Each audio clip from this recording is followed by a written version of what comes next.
Hi, everyone, and welcome to the WIIM podcast. Women in Influencer Marketing is a first-of-its-kind exclusive networking group made up of inspirational women.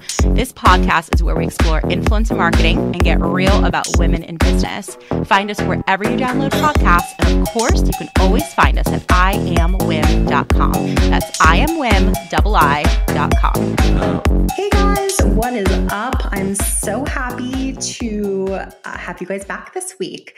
This conversation that we had today, I don't know, Hannah Forbes of Pearpop, she's my people. So I was super excited to have her. We were chatting about the innovation of Pearpop, how they think about influencer marketing differently and just the creator economy differently, which I was so excited about. And they've sort of been on my radar for a while. They've been hiring really interesting people, paying people really well. And I don't know, they've been on my radar for a while as wanting to bring on this podcast. So Hannah Forbes is joining us today from Pearpop. We also transitioned into talking about Web2 versus Web3 for quite a while. So if you have been intrigued by it or being what the hell is everybody talking about? And why is it such a thing? She gets it, and she's just as enthused about it as I am. So tune in for that.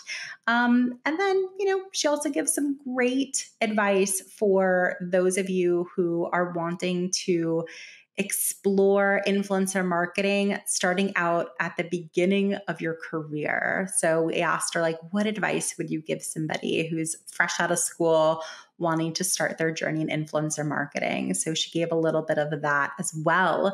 I'll share a little bit about who is Hannah and why this episode is going to be so good. So she's definitely one of the leading pioneers of the creator economy. She's been in it actually since before me, since 2009, she mentioned.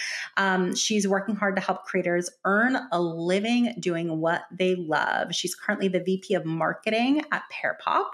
She built her career around a clear purpose of unlocking innovative ways to build creator-driven communities through brand values, culturally disruptive partnerships that drive equity within the creator economy. And we talk a lot about all of that in today's conversation. She's originally from Canada, but she resides in New York and spent the last 6 years building and leading RGA's Influence Studio, where her team crafted an innovative influencer strategies and award-winning authentic collaborations between creators and some of the world's most respected brands, some like Samsung, Verizon, Uber, and Instagram. Prior to RGA, she was at the LA-based creative agency Omelette after launching Zomad, one of the first social influencer agencies back in 2010. I love that her Twitter is Dr. Banana 0, which we will link ways of getting in touch with her below in the description box anyway, and in the show notes if you're listening on one of the podcast platforms. But just as a heads up, we are now distributing all of these episodes via video and audio, which is super cool. I know I personally prefer to watch some, not all, but some of my favorite podcasts. So I thought, why not? We're going to record these anyway. We might as well record the video version. Also, if you are a member of WIIM and you're part of our membership, you can actually tune into all of these podcast recordings live. Why is that fun? Sure, you get a peek behind the scenes, and there are definitely some things, not a lot. We don't have a heavy hand, but there's some things that are edited out. So you get to see those moments. But I think one of the most intriguing parts about joining the live recording of our podcast episodes is you get to ask questions in real time and, of course, get featured on the podcast. So we've had incredible guests join. And some people, after the fact, when the podcast aired, say, oh, can you make an introduction to that person? And I'm like, of course. And most of the time, they're part of WIIM already. But in so many instances, I think that our members could have just joined in live during the recording and have met them in real time. So we made that a reality.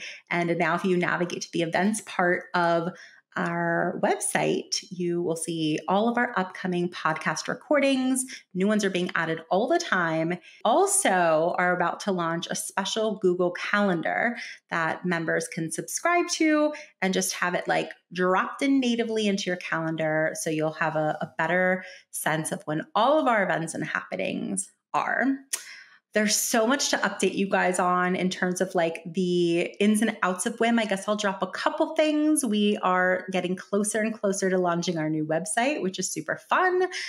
We also hired another employee. You will definitely see her around. She is managing community and making sure that all of our members feel as if they're getting the most out of the community. Her name is Daryl. She's fantastic. She joins Wendy, who's been with us for a while. And what other housekeeping stuff do I have? I feel like that's it. Oh, the last thing is I'm going to be in LA, traveling the day that this podcast episode airs. Why am I flying to LA? And I'm so excited, by the way, because I'm going to VidCon. So we are also, if you are a member of WIIM, check our Slack channel because we have a special WIIM discount. The special code is listed on our Slack channel, members only. Sorry, but not sorry. And also, we are hosting an in real life happy hour the Friday of VidCon. Let me look at a calendar. That is Friday, the 24th of June at 7 p.m. And the location and all the details are also shared in the announcements Slack channel. I emailed our members a little bit about that also a couple days ago. We'll be announcing it more as a reminder. I would love to see you guys in person. Holy shit, it's been way too long. Anyways, super excited for you to get to know Hannah. I got to know her. I freaking love this girl. And I hope you enjoyed this episode, guys.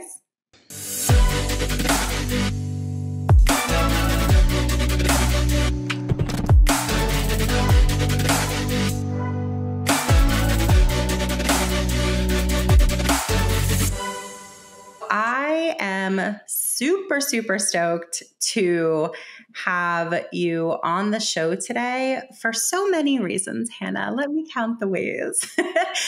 I'm like, I gotta tell you, I didn't geek out with you before we started this recording, but I have Pearpop has been on my radar for quite a while now. And I have been pseudo stalking you guys. I'm not going to lie, because I am just very, very intrigued with all that you guys are doing. So I'm really excited to learn more about you, more about Pearpop. I have so many questions. And I think probably a good way of starting our conversation before we get into it is first and foremost welcoming you. So welcome, Hannah. How are you today, first of all? Thank you. I'm great. And I'm so excited to be here and to talk to you because I feel like I have just as many questions for you who I've been watching for so long. Ooh, we're going to pseudo interview each other. It's going to be so fun. I am excited. But I think a great place to start, we heard on paper an intro about you at the beginning of this podcast. I just sort of want to hear in your own words, if you don't mind, a little bit about your professional journey to Pearpop. Wonderful. So once again, thank you for having me. I have been working in the creator space for a long time, since its infancy, which feels like a lifetime ago. I know that you understand that as well. I started working in it when I was about 21 years old, and I got really lucky to be at a dinner party when I was an intern in sports marketing, and I was seated next to the chief marketing officer of BlackBerry in about 2009. And he was working on a launch plan for this new innovative technology called BBM. If you remember what that was, it was really the first instant mobile messaging service. And he wanted to reach me and my demo, and was asking questions about how to connect with people in their 20s who are career driven and use social media in order to find recommendations on what products to buy. And so I ended up partnering with him and creating the first influencer marketing program, where we really worked with tastemakers. And the word influencer wasn't around then. It was, we called it friend to friend endorsements online, or friend to friend recommendations online. And the creators that we would look for were bloggers and people with maxed out Facebook accounts, which was 5,000 friends. So those were like most likely your promoters, your like the Hollywood insider types. And we gave them all Blackberries, and essentially to get into like the hottest parties, you would have to BBM for an entry. So essentially you would like buy the phone and then BBM. And then all of a sudden we had Paris Hilton and Kesha. I mean, this was like the height of 2009. But it was really cool to see that new technology unfold. And it really opened our eyes in a lot of ways with the potential in this space. And then from there, I've really just like haven't been able to let go or do anything different. So I helped launch an influencer agency right then in 2019 called Zomad. Brought on like a lot of brands who would never touch the space before, which was really cool to help teach them about how to enter and how to be authentic and what types of people to work with, and what to care about, that it's not just like eyeballs, that it's really about a human recommending something to a human, but you can just do that online. And yeah, so I did that with Zomad for a handful of years. And then I moved over to the agency world. So I worked at Omelette, an independent creative agency in LA, and I helped them establish a creator practice working with brands like Axe and Red Bull and Nike, because they were really fun brands doing cool stuff at the time.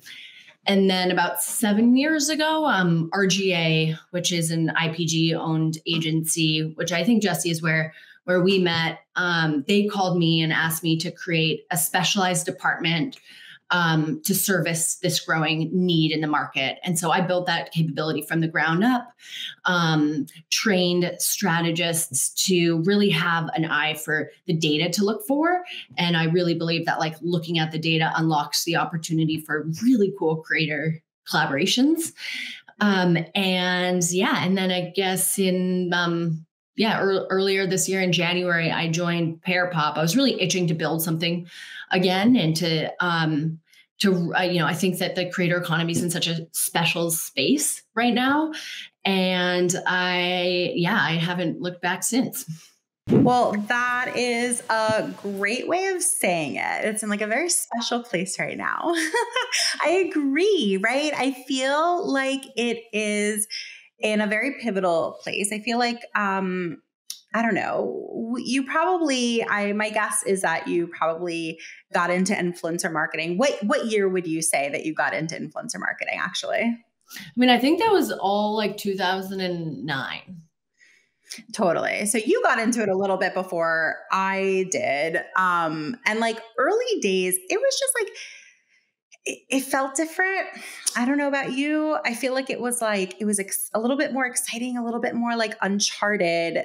And now I feel like some of us are sort of like stuck in our ways a little. People aren't necessarily like experimenting as much as they did.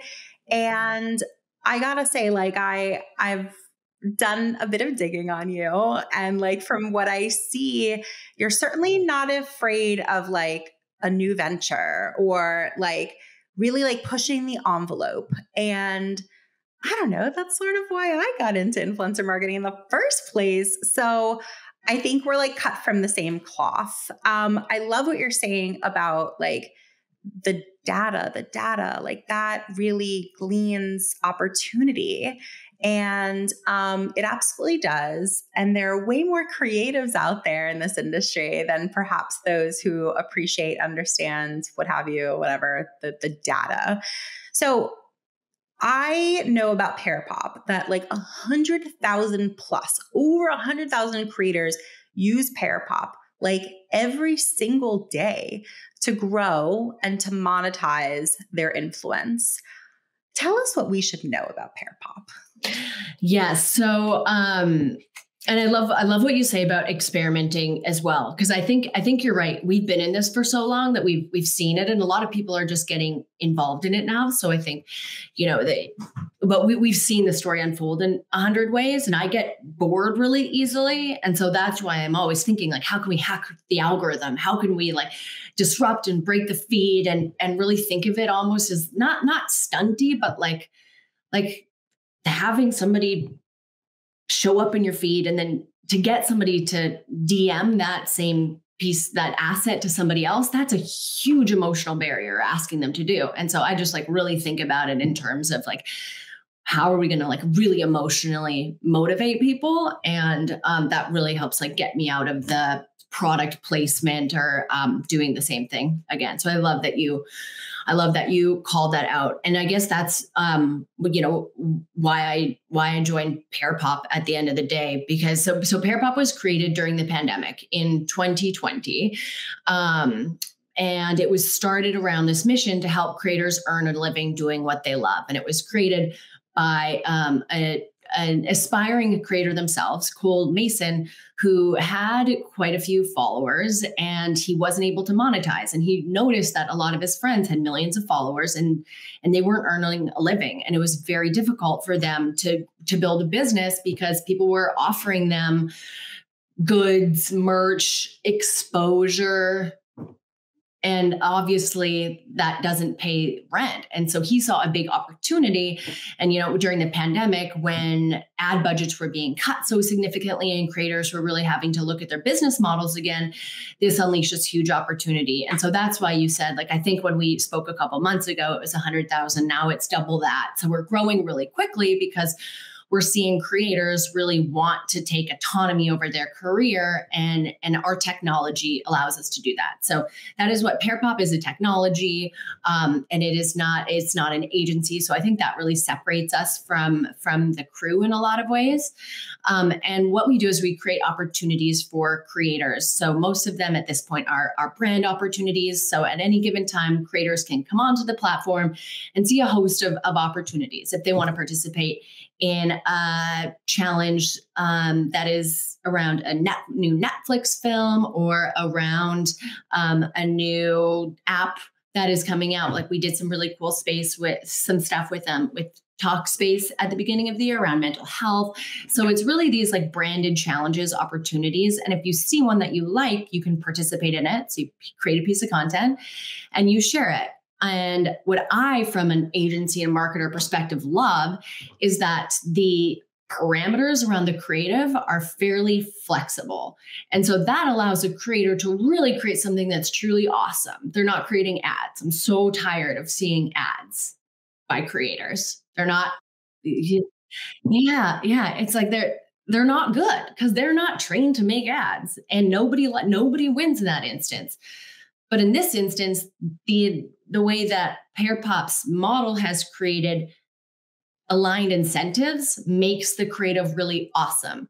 So what that means is that brands pay for verified views and engagement on the content itself. They don't pay ahead of time based on how many followers you have or based on like a cool post you did 6 months ago that went viral, which is traditionally how it's done. It's still done to that day where you try to do some math and like come up with an algorithm and then you offer a payment. This is done based on how many people view, watch, save, share your content.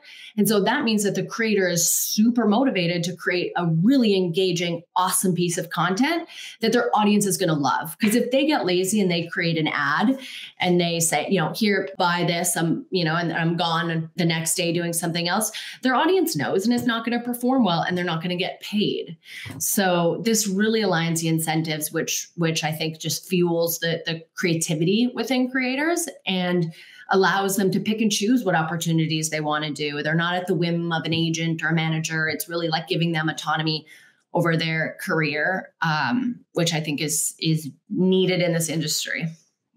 So I have so many follow-up questions. I like, first of all, I just love the company because I personally don't know of anything else out there that's quite doing what you guys are doing. So I really, really respect that you guys are in your own lane and like paving the way for others who will inevitably come in and try to emulate and beat you guys out. But, hopefully being first to market and learning all the things that you are, you'll just be the best.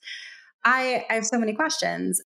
First of all, I'm curious, do you kind of think of Pearpop as just like an additional revenue stream for creators? And if so, like where does it land? Like, is it their priority revenue stream? Is it like usually their number one, number two, like supplementary very much at the bottom? Is it filling in gaps? Like, or does it just depend on the creator? I'm curious about that.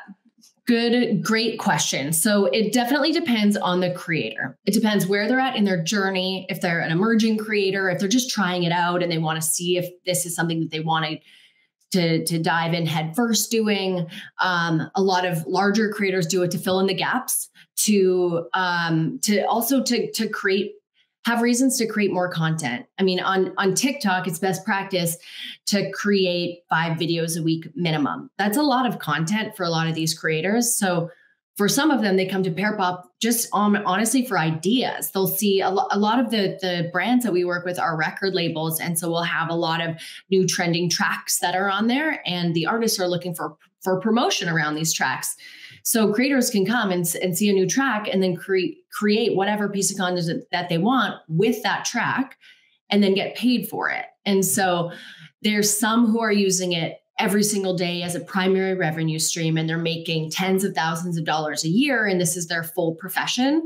And then there's some who use it as creative inspiration, and there's some use it as fill the gaps and everywhere in between. So we really look at the segmenting the mindset of the creator and making sure that we're having enough opportunities and building the right tools and solutions for creators wherever they're at in their journey.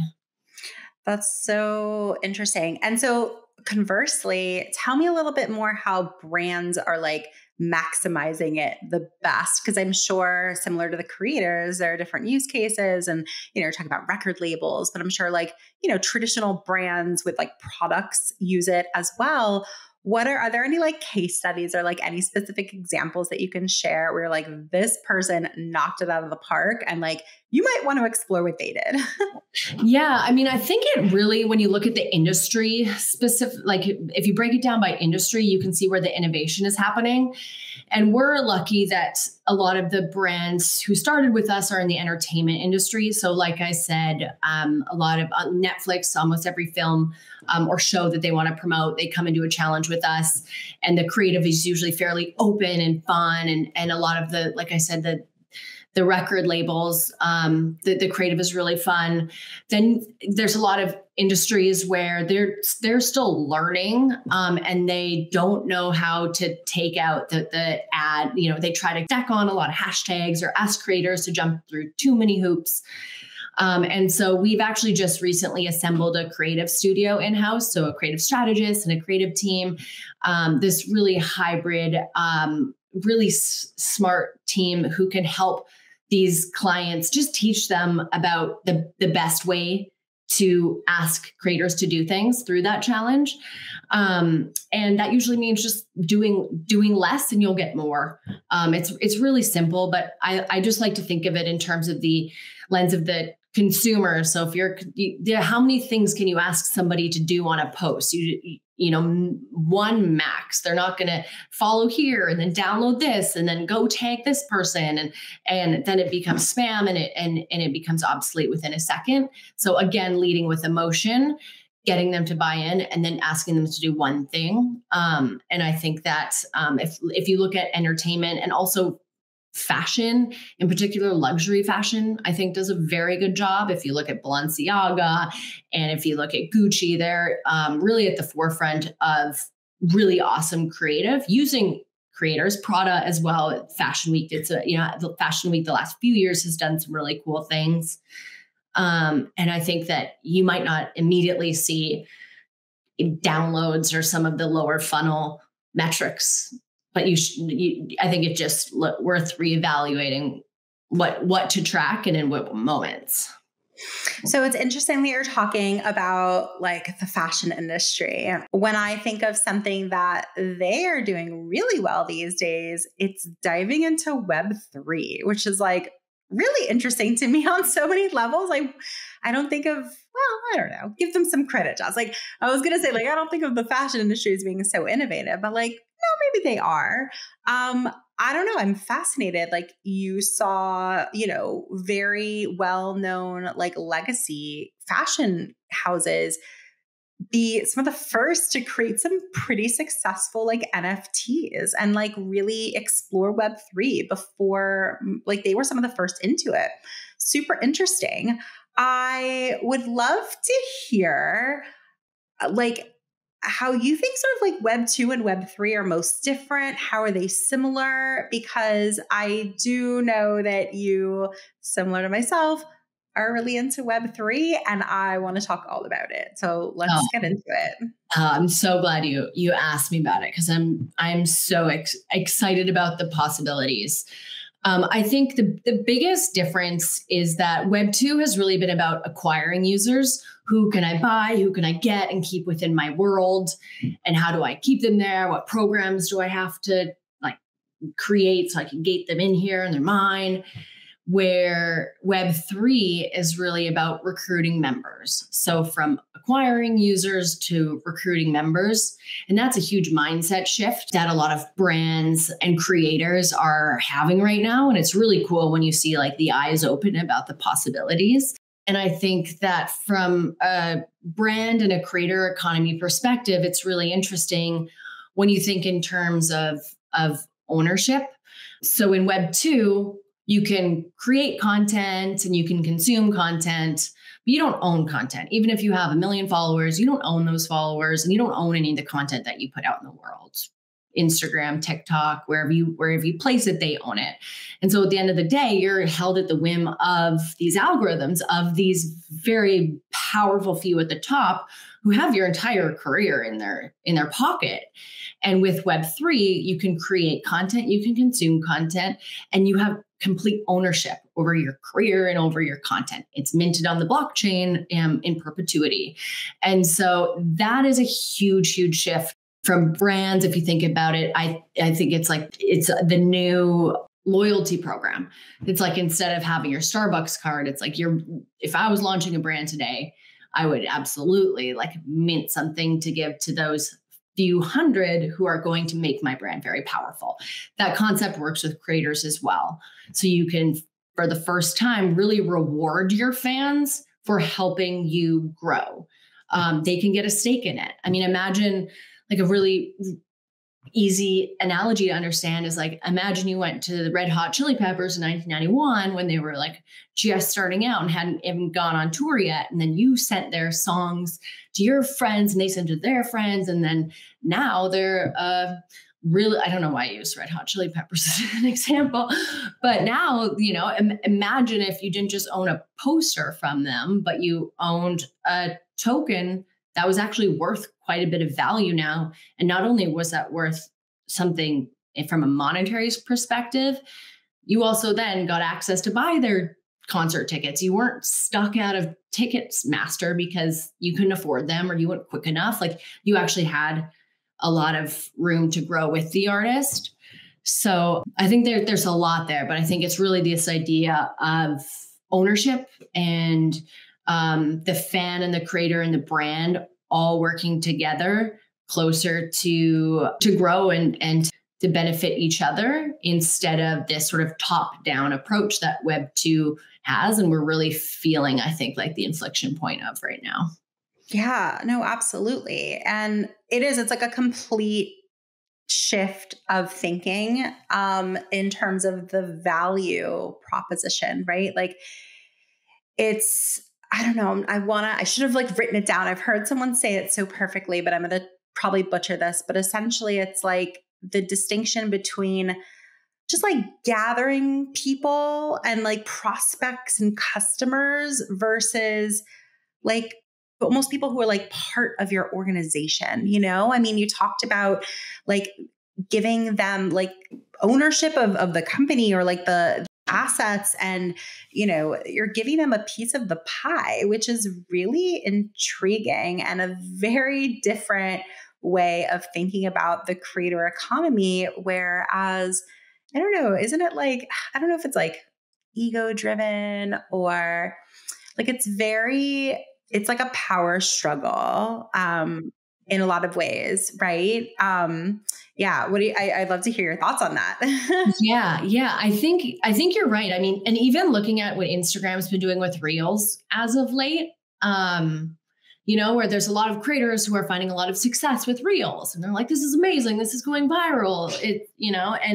And that's amazing, but it's not necessarily because their content's awesome. It's because somebody at Instagram decided to pump Reels, pump your piece of content to take out their competition. And so when you think of that from like a macro meta point of view, it's kind of crazy, but they can also just as quickly decide to shut that hose off. And then what happens to your content? What say you quit your job and you're trying to go full-time on Reels. And so I think being in this so long, you've seen this happen so many times, where in Web3, it's not an algorithm, a person in a boardroom in California who's deciding what happens with your career and your creativity and your fan connection. It's the fans. The fans decide. Like, a lot of people are skeptic about NFTs, and there is a lot of reason to be skeptic and to do your research. But they'll say, like, what is this, just an expensive JPEG? But it's the community who decides if that's valuable. If a lot of people, I mean, the Mona Lisa is a great example. The Mona Lisa, nobody decided was valuable until one person found her painting in a closet like 100 years later. And then now look at her. So art is very subjective. And I think that this gives the power to the community to say, like, this is awesome, or this isn't awesome, instead of the powerful minority, the powerful few at the top, and almost like one person, one or two people. It's so intriguing. I don't know. It does feel very like synergistic with what you guys are trying to accomplish, I think, because it's like a slight shift in power. It's like a very different way of approaching the creator economy. And to sort of circle back to the beginning of our conversation, like, I think that's why I'm excited about it, because it sort of feels more reminiscent of when we first got into influencer marketing in the first place. And we're thinking innovatively again. You guys are, at least. Not everybody is. And it's refreshing, Yeah, it is. You're right. It's overwhelming, the amount of possibilities, but I haven't felt like this. You're right. Since like the early, like 2009, 2012, where it was like we were writing the playbook for the first time, and now we're doing that again. And it does make so much sense for Pearpop to be building technology and solutions in this space, because like you said, is the fundamentals of what we believe in are infinitely possible in Web3. So like community ownership, career ownership, creative ownership, not having somebody dictate and have 100 rounds of creative review to Frankenstein an ad and throw it out there where you get minimal back on, but really giving the power back to the creator and creating the infrastructure that allows them to do that. And I think, it's overwhelming, but I'm so excited about the possibilities and think it could really change things for creators and shift the power finally really back to them where they belong. I think that, I don't know, part of the, like, yes, I completely agree with you. I worry, I'm like a natural worrier a little bit, like, but I worry that while there is that opportunity 100%, and the opportunity is there like for the taking, there's a big barrier to entry currently in terms of like the tech not being there. And there's like literally, it's like a different vocabulary that a lot of people just don't understand. And I worry that while it is there and the possibilities are endless, and it could really, really move the needle in terms of things that I think influencers and just even people in the influencer economy or the creator economy, and even in terms of like the influencer marketers have been asking about for the longest time, I worry that people are going to be like turned off, intimidated, like not interested because they're so stretched thin already. And they're like, wait, I'm supposed to learn this like entirely new language, this entirely new way of thinking. Like, okay, like, I don't know, maybe I'll put that on the back burner and it'll happen later. So what are your thoughts on the state of Web3 in terms of the creator economy today, and where you think the opportunities specifically will be like in the next year? Like, let's not speak into the theoretical of like 5-10 years from now, but like convince someone who's listening now who is intimidated by Web3 that they should be prioritizing it. Where are the opportunities for them in Web3 within the next year? Yeah. So I fully subscribe to that worry. You are not alone. I think it's so interesting because the possibilities of, inclusivity and this decentralized world of Web3 are amazing. But then on the flip side, it's actually created a really big barrier to entry because you have these really smart tech, very predominantly male men who have created this language and these gate walls that make it really difficult for people, especially women, to enter. And I mean that because I've gone to quite a few of these hacker houses, to these crypto lounges, to these conferences, because I've tried so hard to understand on Discord. And I actually saw a tweet once that was like, Discord is like the AOL, like, how are we still here? The user experience is awful. And there must be people working on solutions there. But you're right. It's like this really like tech first. If you don't code, it's hard to understand. And they've created all these algorithms that make it so you have to learn this language, and there's no easy place to go, and you have to find your own rabbit hole and commit so many hours. That's all changing because people are getting fed up with that and they're creating solutions. There's a few female-based communities, NFT DAO projects that I'm a part of, who are helping to address this.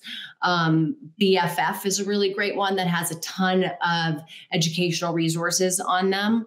Another one is Boys Club that I actually just came across, and they're trying to do something similar, which is really just like demystify the language and make it a safe space for crypto curious people to enter and ask questions, because it is all very new. So even the experts, it's like, oh, when I started this project 2 years ago, it's like 2 fucking years ago. I don't know if I'm allowed to swear on this, but it's like, we're all new. So I think just embracing that mindset, like you're not too late, have a beginner's mindset, ask questions, and try to find these safe places where you feel comfortable.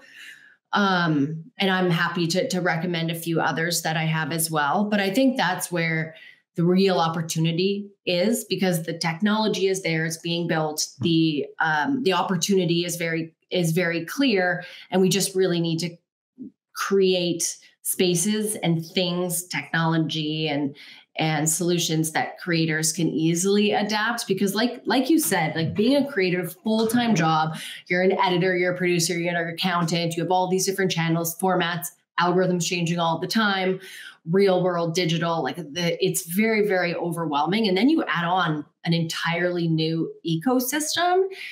It's a huge barrier. So I would just say just start learning, and try to find places where it's fun to learn. Twitter Spaces, they have really good, a lot of really good like listening sessions. There's like some good YouTube playlists. There's a lot of good reading material, but you'll find that they're starting to get curated in different sections of the internet.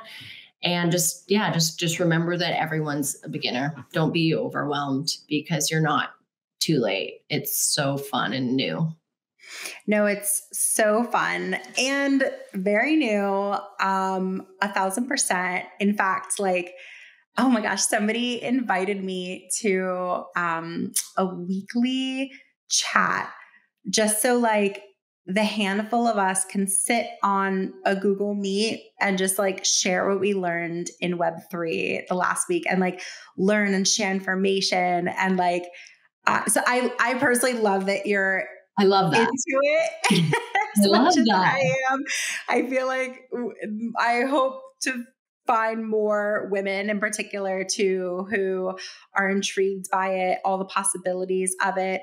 I can certainly co-sign. My BFF is wonderful. When they launched only just a few months ago, I was like, oh shit, like they're really onto something. I know, so I'm a LinkedIn creator, and my creator manager was friends with someone who worked with her at LinkedIn who just left to work at my BFF. I know. And I'm trying to get in touch, and I don't know.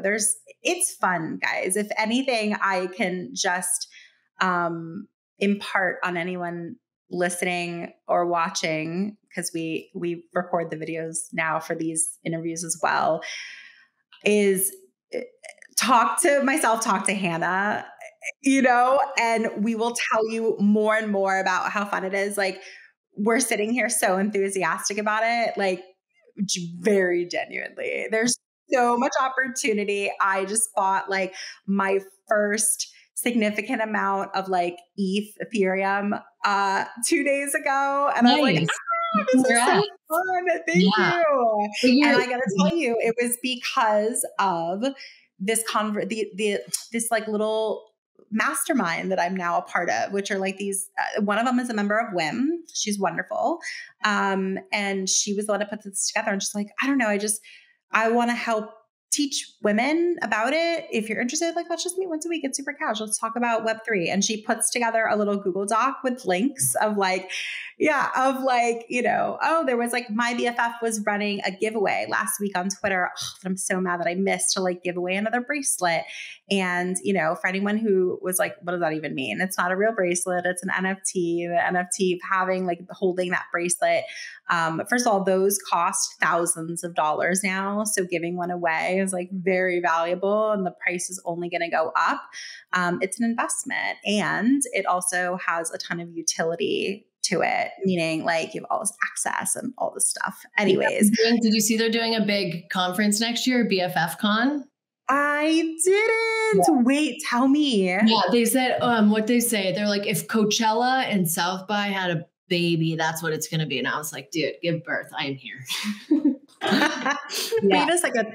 When is it? Did they announce it? They didn't announce it. They just said like coming 2023. And that's why I was like, okay, I'm getting this bracelet, because you're with these NFTs. It's not just a JPEG. You're buying into this community. You're saying, I support what you're building. I want to be with these women. I'm going to get access to go to these things. So also gone to so many like marketing events where it is really difficult to meet people. Everybody seems to know all the answers, and everyone's cooler than you. And I go there and I'm like defeated. I'm like, okay, well, I'm just like this small farm town girl from Canada. I'm just going to like get my free tacos and get out of here.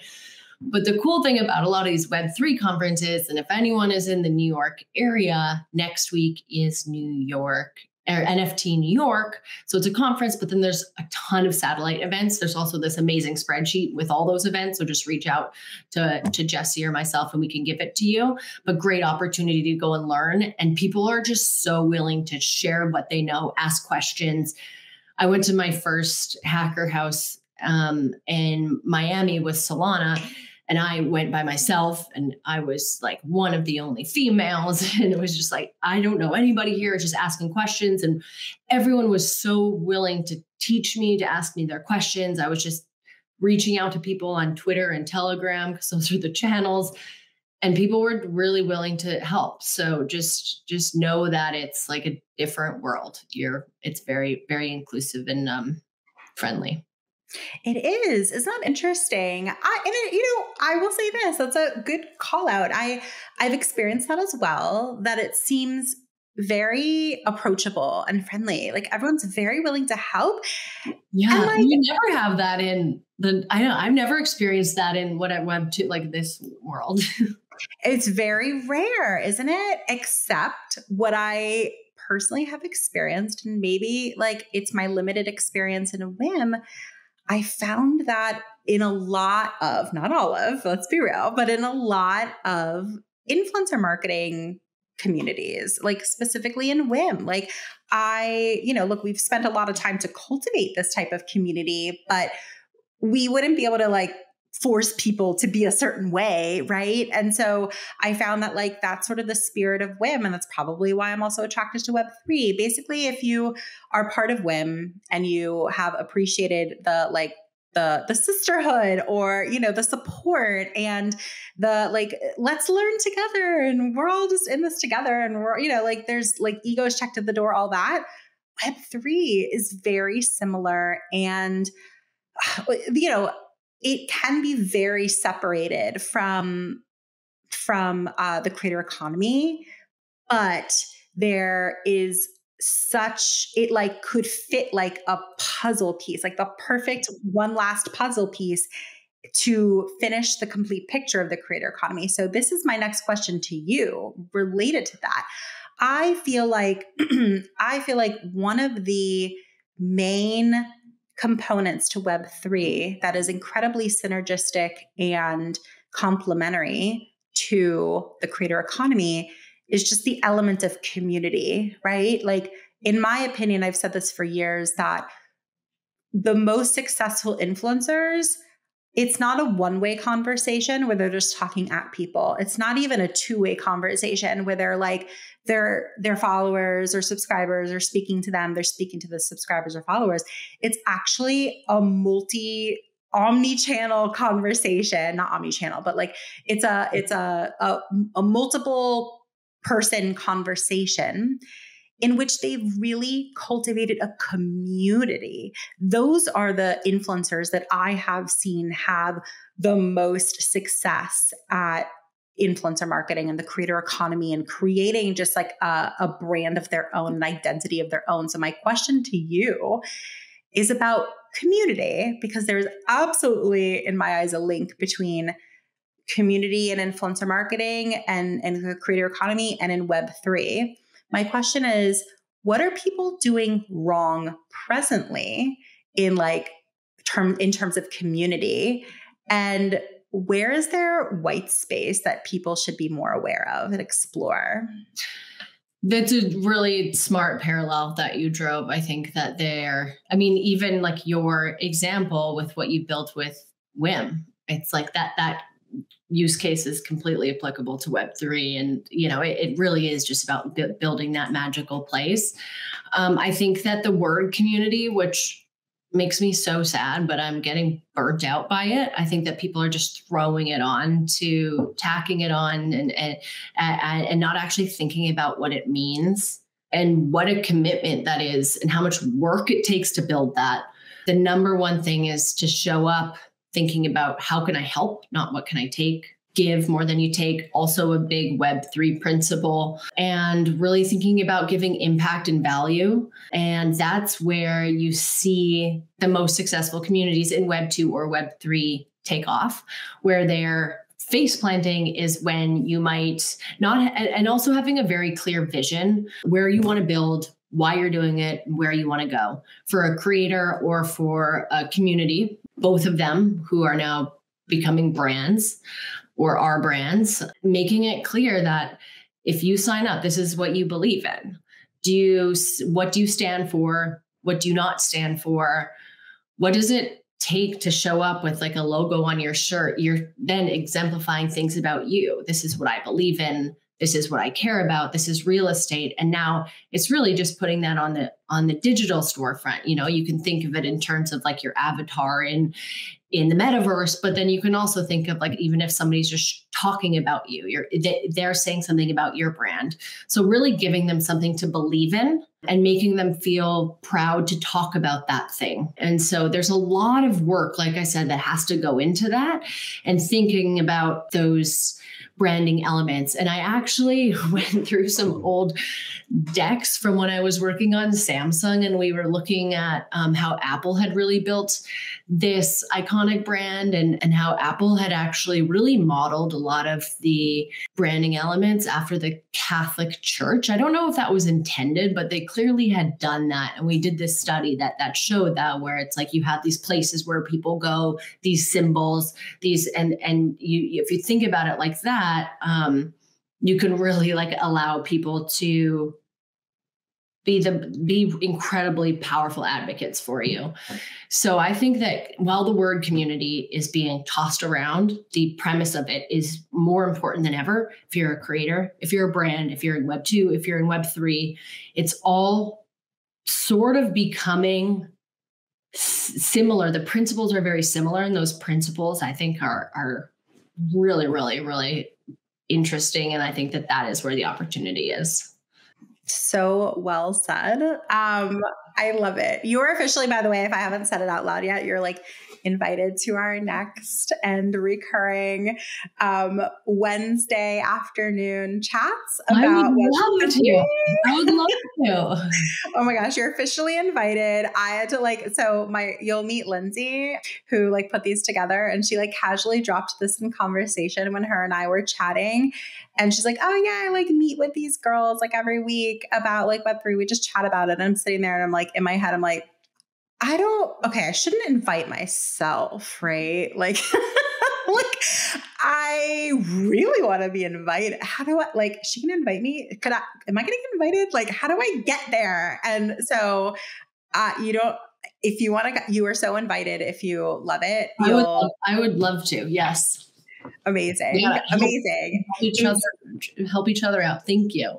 You're welcome. And if anyone listening is interested, I don't know, DM me on Instagram and maybe we'll make this a bigger thing, but I also kind of like backwards and smaller more intimate thing. Hannah, you're totally invited because I don't know, we can go on and on about Web3 and how it differs from Web 2 and how it's such an upgrade and how there's so much opportunity in terms of the creator economy. It just feels so synergistic, like I was mentioning before.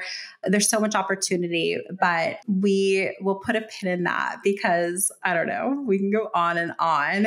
I love what you're saying about community though. It's interesting that you feel as if like people are sort of overusing that word. It's sort of becoming the new authentic, the new word authentic, where people are maybe overusing it. It's a good call out though. I feel like there are some words that we all use so regularly and it's worth digging into it to say or to ask, like, is this actually even the word that we mean? What does that word mean to us, right? Like not every use case of the word community might even mean the same thing. I say this all the time in terms of like scaling. People throw around the word scale a business. And I'm like, do you really understand what scaling a business is? Because if you do, you might not want to scale your business. It might not make sense to scale your business. Yeah. Tangent, but no, I appreciate you sort of like, yeah. I sort of appreciate you calling out even the word community and like, let's just put more thought into what that means for our use case. And if the goal even if the goal is to build community, like what are some more innovative, interesting ways that we can go about that? I think it would be like, I would love to hear from you. If you could close your eyes and make one wish for our industry, what do you wish would change? I wish that more diverse and important but undiscovered voices had the ability to be heard. I think there's so many creators who have very interesting perspectives and ideas and creative niches, and they get lost in the fold and they have regular 9-to-5s, they're raising families, they can't really commit themselves, but we need to hear them. And I don't love seeing, these TikTok houses with very like white, gorgeous people all doing the same dance. I think that there's creativity there, but I think that we as a society just can put a little bit too much admiration towards that. And so I would love for the people who are working multiple jobs or who are writing essays and don't have time to look into the algorithms or hire a community manager. I would love for a way for us to get more exposure to their thinking. I love that. And like more discoverability for those people too, right? So like how like maybe I don't know. I don't know about you. I get sort of bored by like there are influencers who I started following years ago and like very few of them are completely changing their content. There's one influencer Cars. yes. Like there's one influencer who I happen to have noticed. She's Liss, Lyss on Instagram, who used to talk all about like travel and like fitness. And now she's like in a completely different phase of her life in that she's like single and wasn't before. And she's completely changed her content basically. And I found that really interesting because when I started following her, probably like 10 years ago, I was in a different phase of life and she was too. And so I think that like more influencers need to just like pivot their content and like, you know, I think people are probably afraid of, you know, they're like, oh, well, like my audience expects this from me and like the algorithm favors this and this is what I've been doing. So like, oh, I'm so scared to change it. When in fact, like, I don't know about you, but like for me, I'm like, nah, that gets boring after a while. Like, I don't really want to follow you anymore. You know what I mean? Are there people that you have followed for a while that have sort of like changed and evolved over time in a way that has kept your attention? Or do you find that like more or not, it's more than not, it's people who are just like continuing with the status quo? I think that those who do more like storytelling capture my imagination and my interest a lot more, where they are like, you know, exposing you to more vulnerable parts of bringing you into the home. It's not just like, look at these shiny things, because I get really, really bored of that really quickly. And I think that's also why I've just been like almost all of the time that I spend on social is like from a personal perspective is on Twitter for Web3 and TikTok for Web2. And TikTok from a discoverability perspective, it is really awesome. If we could sort of scale that, I think it's great. But yeah, I think that you're right. Like people get sort of get stuck or they get comfortable or they're worried like, okay, if I had a kid, am I going to lose my audience if I start talking about the kid? Or maybe their priorities change. And I find that the creativity just sometimes gets just squeezed out with, you know, and so I think, yeah, I'm constantly following different people. I feel like right now, the people I'm most interested in are like young, like Gen Z, or like my TikTok thinks I'm a 65-year-old gay man. And my TikTok is You're not. I feel like I am sometimes. I know. And I'm like, this is so fun. This is such a fun corner of the internet. But yeah, I'm just not really like not vibing with a lot of what I'm seeing from the people that I used to follow on Instagram.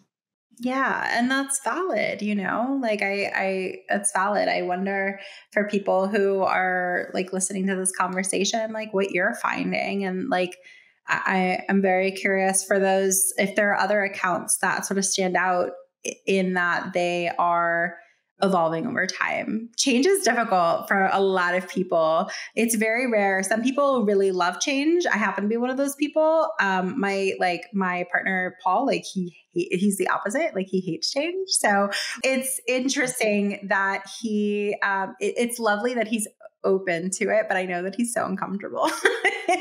But thank God he's open to it. But yeah, most people are. It's hard. It's Yeah, most people are uncomfortable with it. So it makes sense that a lot of creators would be. I find that a lot of creators are like weirdly like superstitious almost, that they're like, oh, well, like, I don't know, like the algorithm is like doing this thing. And so like, oh, I can't stray from that. And I'm like, we need to have like a whole masterclass or like podcast episode or like just fireside chat, like some sort of conversation where we're like debunking these like myths that have existed for so long that are like literally not true. We're actually talking with Instagram. We just had a masterclass with Instagram about Reels, and that question came up actually from somebody in the audience. And she's like, we should do a whole masterclass, another one about like debunking myths. And I was like, wait, yeah, like really, you should. Yeah. Yeah, because like people want to hear from them. That's part of the issue. They hear it from like all these different sources and like they don't know what to believe. But if they hear it directly from Instagram, I feel like they'd be more inclined to believe it. I think that like one of the last questions I have for you, and I'm so sad that our time is sort of up, but um, well, I'm gonna hopefully be seeing you more because you're going to come to our weekly Web3 chat. But, and of course, we're going to drop into the show notes ways for you guys to get in touch with Hannah as well, because I've enjoyed my conversation with you. And I feel like a lot of people are going to want to reach out. My last question for today is like for somebody just starting out in influencer marketing, and wanting to like really get the most out of their career or like really like find their place in influencer marketing because there's so many different avenues to go down. What advice would you give to them? Good question. So one thing that I find is, like I said, like really get used to studying data and subscribe to as many platforms as you can to read reports on sort of what's going on from a marketing and a consumer and a culture perspective. That will allow you to see the white space and plan a little bit further in advance so you can think about ways that your content can disrupt. But I would think the number one thing that I think has really helped me is that I'm not like a classically trained marketer. So I think about everything from the perspective of me on my phone scrolling. So thinking about when you see a creator that you think that you love or a piece of content, really look at why. Go through the caption, go through the comments. Or like, is it the same people commenting on everything? If you see something that you love and you want to DM it to somebody, just think about why. Thinking about the why that you're motivated to do things, why other people are motivated to do things, can really help you figure out ways to do different things. It's not just about the cool, popular, like you can look at impressions or their follower numbers, but like we said, there's a lot of nuance to that. So looking at engagement rate, the quality of the comments. So I look at, I'm thinking about working with a creator and in their comments, it's just a bunch of like, oh, you're so hot. I love that dress. A lot of emojis. First of all, I do a check to make sure that they're humans writing those and not bots. But then I look at the quality. Are they really like engaging in a discussion that could be relevant to what I'm trying to do? Do I think that discussion could happen if I work with this creator? So I would just really double click into the numbers, into the data, into the people, and think about everything from you as a person and what's making you do things. Because at the end of the day, it's like I sort of said at the beginning, it's friend-to-friend recommendations online. It's fairly simple. It's what motivates you to tell somebody else to do something. And when you boil it down that simple, the opportunities are endless, but it really just takes a different mindset. And I think that mindset makes this whole game a lot more fun. Anyways. I agree so much. I feel like that's like the theme of this conversation. It's like, have more fun, find what you think is fun. Like you and I feel like we like equally geek out about Web3 and like, yeah. I don't know. I love that you're Pearpop, like, I don't know, tech minded and like data minded. And like some people are probably listening to this and being like, that's fun. I'm listening to you say that and I'm like, that's fun. So I think we're very similar in that way. But like, look, if you're listening to this conversation and that's like not your jam, find what's fun for you. Like maybe it's more of the like artistic creative side. Maybe it's the strategy side. Maybe it's the relationship side, like whatever it is. But I love that, like, that's my takeaway from this conversation is like, find the joy, find the fun. We're very lucky, y'all. We work in influencer marketing, like it's such a cool place to be. And there are a lot of other people in this world who do not have half the fun that we have. And, look, I completely like real talk. I know that in the day to day, we feel stressed, we feel overstretched, all the things, of course, but like take a beat. And if you're not having fun, maybe you need to shift to another side of the industry. Like maybe you just need to find the joy again, but we should all be having more fun. Yeah. That's Yeah. my takeaway Yeah. from the conversation. What final closing remarks or words or, anything that you want to share with our audience that you want to sort of leave them with as we end today's chat? I think you summarized it really nicely. Like, have fun. And like you said at the beginning, like, break things, try new things. The worst that can happen is that you'll learn something. You'll get more information and more data. And so just try to do things, reach out to people, go through the screen. It's so hard in this digital world, but like people like Jesse, it's our great connectors. And just try to remember that it's just work. We're just playing and experimenting, and we should all I have to tell myself that all the time. It's just work. Have fun. Have fun. I like that though. Like in addition to the fun, like experiment more, break things. I love that you said that. Break things and learn from it. Learning can be so fun, you guys, like so fun. So don't be afraid of breaking things. Look at it as an opportunity to learn something from it. Like it's not something to fear to break something. In a lot of instances, like you should try to break things because that's the way that you learn from them and get better and all the things. Status quo, like that is the only way. I love that so much. You are such a pleasure to chat with. I'm so appreciative that you could come on today. We're going to drop all the ways in which you can reach out to Hannah as well. And I hope you do. And thank you so much for coming on today. You're the best. Awesome. Thank you, guys. If you enjoyed this episode, we gotta have you back. Check out our website for more ways to get involved, including all the information you need about joining our collective. You can check out all the information at IamWIIM.com. Leave us a review.